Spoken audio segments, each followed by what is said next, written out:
Sa gabi na dapat ay pinakamasaya, may naghihintay palang isang bagay na hindi inaasahan ng lahat. At sa likod ng mga ngiti at toast sa banquet hall, may isang tao na alam na ang totoong mangyayari. Ang tanong lang, sino ang unang gagalaw? Time's up, game over. I see right through your lies. Time's up, game over. They'll know what's real inside. Time's up, game over. Your empire's gonna fall. Kumusta mga Katunham? Handa na ba kayo? Bago natin simulan, balikan muna natin kung ano ang mga huling pangyayari. Bago pa man makapagpahinga ng mahusay si Woojin matapos ang laban kay Gagamboy, dumating na agad ang reward niya. Bagong armor pala na pinalabas na isang relic kasama pa ang 2,000 gold coins kina Elder Bow at Cindy. Pero habang nagdiriwang sila, may kumikilos sa dilim. Sa lugar mismo kung saan nakipaglaban si Woojin, dumating ang mga Dark Priests. Pinatay ang mga knights na nagbabantay at binuksan ang isang lihim na pintuan patungo sa isang laboratory kung saan nila ginagawa ang mga abomination. Malinaw ang plano nila. Panahon na daw para lipulin ang lahat. Samantala, kinumbinsi ni Elder Bow na gamitin ang kakaibang kapangyarihan niya, ang pagkain ng monster course para sa kapakanan ng sangkatauhan.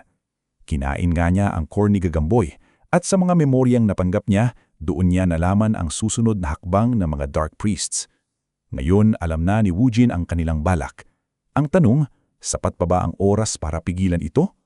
Matapos gumising ni Woojin at pinaalam niya kay Elder Bow at Cindy na nalaman niya na ang plano ng mga Dark Priests, ay lumabas na sila sa building at naglakad para makapag-usap. Habang naglalakad ang tatlo, nagtanong si Elder kung sigurado ba ang ating bida sa kanyang sinabi. Simpleng sumagot naman si Woojin na tama daw at nakakasiguro siya sa kanyang sinabi. Dugtong pa ng ating bida na ang labanang ito daw ay isa lamang panlilinlang para sa mga hinayupak na Dark Priests, habang sila ay mayroong ibang pinagplaplano talaga mga Katunfam. Dagdag pa ni Woojin na habang tinitingnan niya ang hawak niyang liham na yun daw ay ang matagal ng tradisyon na kahit kailanman ay hindi pa na nababali sa tuwing nagtatapos ang isang ekspedisyon. Sandaling tumigil sa pagsasalita ang ating bida, at kasunod nito ay ang pagpapatuloy niya ng pagsasalita na may malamig na boses na binabalak daw ng mga Dark Priests lusubin at lipulin ang mga matataas na opisyal na dadalo sa piging ng arsobispo. Nagsalita naman si Elder at sinabi na kung sa piging o banquet daw binabalak sumugod ng mga Dark Priests ay napakarami at napakahigpit daw ng security doon. Kaya naman tinanong niya ang ating bida kung ang military strength ba daw ng mga Dark Priests ay ganun na ba talaga kataas? Sumagot si Woojin at sinabi niya na hindi naman daw siya talaga sigurado sa eksaktong lakas ng mga Dark Priests, pero meron daw siyang nakitang isang lalaki na may suot na bakal na maskara. Bukod pa daw dito ay nakita rin niya sa memories ni Gagamboy ang babae sa likod ng pagkamatay ng dalawang anak na lalaki ng Golden Bug ay naroroon. Dagdag pa ni Woojin na ang taglay na kapangyarihan pa lang daw ng dalawang individual na ito ay talagang masasabi niyang malalakas na mga Katunfem. Dahil sa sinabi nito ng ating bida ay napaisip naman si Elder. Habang nag-iisip si Elder Bow ay nagsalita si Cindy at nagmungkahi na sa tingin niya daw ay masyadong delikado na para lang nila itong handlein. Kaya naman ang maigi daw nilang gawin ay ipaalam na nila ang kanilang nalaman sa Order Alliance at ipagpaliban muna nila pansamantala ang banquet. Subalit hindi pa tapos si Cindy nang biglang napasagot ng pasigaw si Elder na hindi daw pwede ang minumungkahi ni Cindy. Dugtong pa ni Elder na kung ire-report daw nila ang bagay na kanilang nalaman sa Order Alliance ay mapipilitan din silang i-reveal ang bagay na kanilang pinakakaingatan. Ito ay ang pagmukbang ni Jin ng mga Monster Course. Dagdag pa ni Elder na sa oras daw na mangyari yan ay baka mag-backfire pa ito sa kanila at pagbintangan pa silang mga Dark Priests. Kumalma si Elder at sinabi na bukod pa daw sa kanyang mga nabanggit ay kung kakansilahin daw nila ang banquet ay maaaring isagawa ng mga Dark Priests ang nakahanda nilang alternative na plano at kapag ito daw ay mangyari ay babalik na naman sila sa umpisa mga Katunfem. At dahil dito, nagtanong ang ating bida kay Elder kung ano na daw ba ang kanilang gagawin ngayon. Sumagot si Elder at sinabi na kinakailangan daw nilang gamitin ang information na ibinigay ng ating bida sa kanila. Dugtong pa ni Elder ng may matatag na boses na simple lang daw ang kanilang gagawin. Kung alam na daw nila na may mga dagang paparating, ay kailangan lang daw silang mag-set ng isang mousetrap. Matapos ang usapan ng ating mga bida, ay sumapit ng gabi kung saan idaraos ang kinasasabik na nilang piging or banquet matapos ang isang matagumpay na ekspedisyon. Sa isang malaking banquet hall ay madaming tao nang dumating mga Katoon. Habang busy ang mga tao sa kani-kanilang pagmamarites, ay dumating na din ang ating bidang si Woojin, suot ng kanyang bagong relic armor at may kasama pang cape mga Katoon. Habang naglalakad ang ating bida, ay nagbubulungan naman ng tao habang nakamasid kay Woojin. Nagtanong ang isang marites kung ang ating bida ba ang sikat na mercenary sa kakatapos pa lang na ekspedisyon na may ginawang malaking ambag sa tagumpay nito. Nagulak naman ang isang marites dahil mukhang bata pa daw ang ating bida at dagdag pa niya na kung titingnan lang daw ang ating bida ay hindi naman ito mukhang malakas. Pero nagiging isang halimaw daw ang ating bida kapag nagsimula na ang isang bakbakan. Sumagot ulit ang kausap na marites at sinabi na kung totoo daw ito na nagiging halimaw ang ating bida. Dugtong pa niya ng may sexy na boses na kung subukan kaya daw niyang makipag-usap sa ating bida. Tumawa naman ang kausap na marites at pabiro niyang sinabi na nagiging naughty na daw sila. Teka lang, mukhang ibang bakbakan ang pinag-uusapan ng mga ito mga Katoon. May isang pamilyar na boses naman ang pumukaw sa pansin ng ating bida. Masayang sinabi ng boses na sa wakas daw ay nakita niya ang ating bida. Kasunod nito ang mabilis na pag-akbay ni Roland sa ating bida at masayang pagsasabi niya na hindi ba daw ito ang kanilang henyo at ang pinakabida ng araw.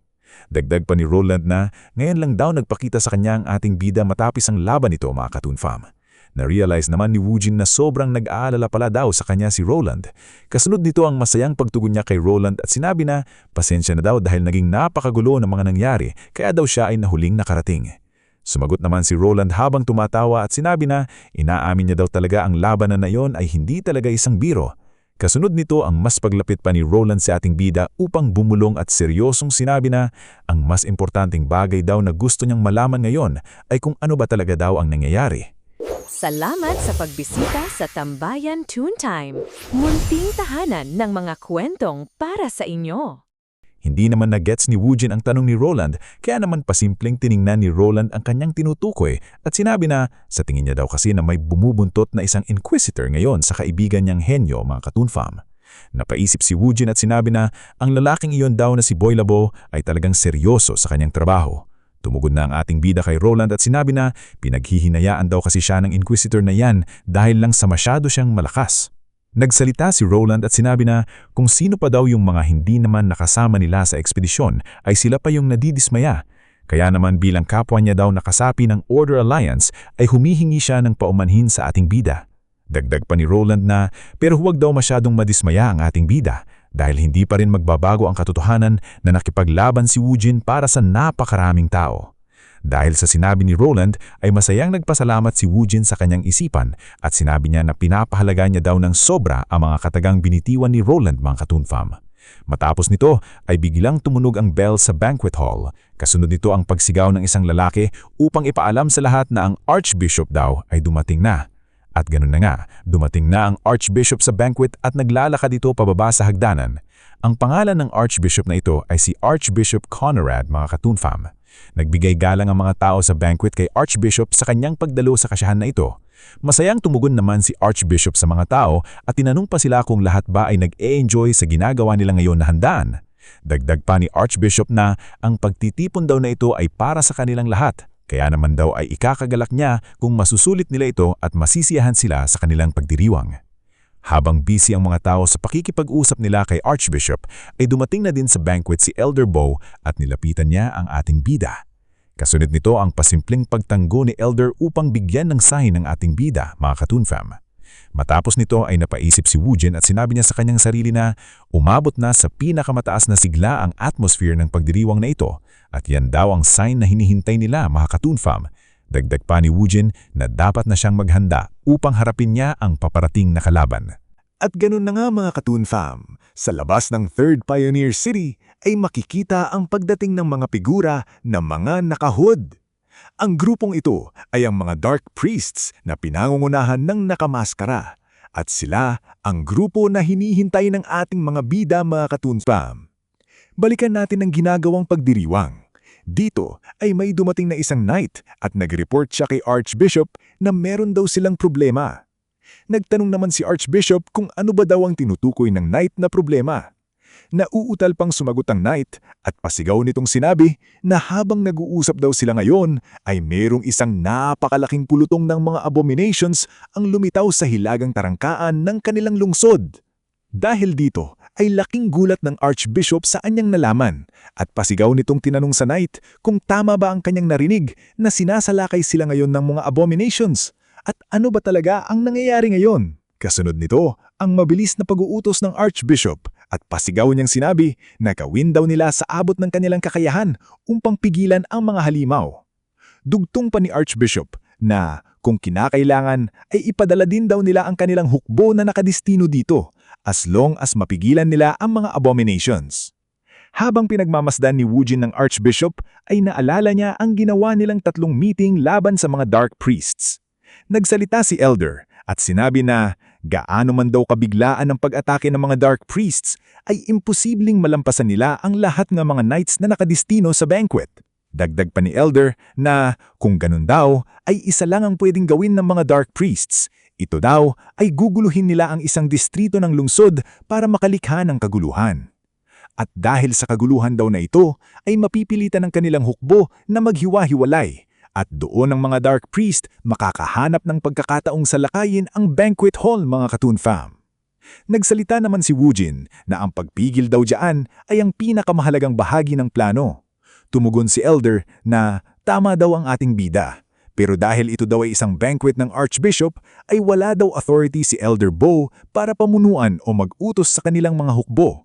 Dahil dito, nagtanong ang ating bida kung paano nila papanatilihin ang mga knight na hindi umalis sa banquet hall. Mabilis namang sumagot si Cindy na wag na daw mag-alala ang ating bida dyan dahil siya na daw ang bahala bago pa man malunod sa dami ng kalaban ang mga knights.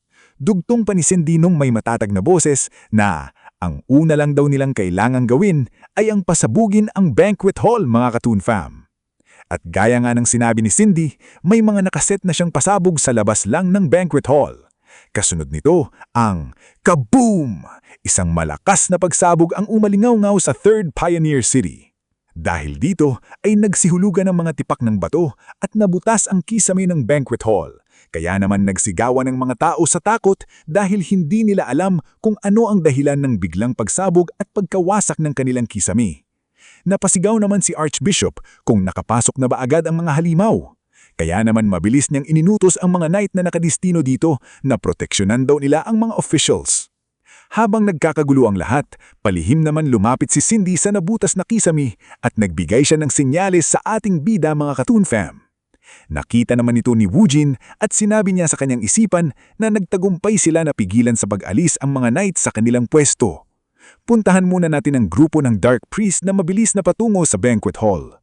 Dahil sa ginawang pagsabog ni Cindy, ay kitang-kita ito ng 3 Dark Priest na papunta sa banquet hall. Dahil din sa pagsabog na ito, ay napahinto ang 3 Dark Priests. Nagtanong ang nakamaskara kung parte ba ng kanilang plano ang pagsabog na kanilang nakita.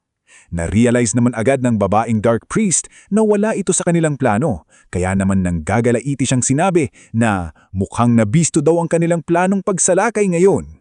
Balikan natin ang ating bida, mga Katoon Fam. Dito ay umalis na siya sa ginagawang pagdiriwang at naglalakad siyang mag-isa sa hallway patungo sa mga Dark Priests. Kasunod nito ang pagbunot niya ng kanyang espada at pag-alis ng kanyang cape kasabay ng pagsasabi ng may matatag na boses na oras na para manghuli ng mga daga. Sa likod ng maskarang bakal, may naghihintay pang mas malaking sorpresa na hindi pa alam ng ating bida. Kaya ba ni Woojin at ng kanyang mga kasama na pigilan ng Dark Priests bago pa maganap ang kanilang tunay na plano? Abangan ang susunod na chapter, mga Katoon Fam. Maraming salamat po sa mga nanood at nakinig sa kwentong ito. Kung nagustuhan nyo, can I get a like and subscribe from you? Malaking bagay at tulong po ito para mag-grow ang munting channel na ito. Don't hesitate to leave a comment na rin po. Again, thank you very much, mga Katoon Fam. Before I finish this fight, quick plug, subscribe to my channel or you'll miss how it ends.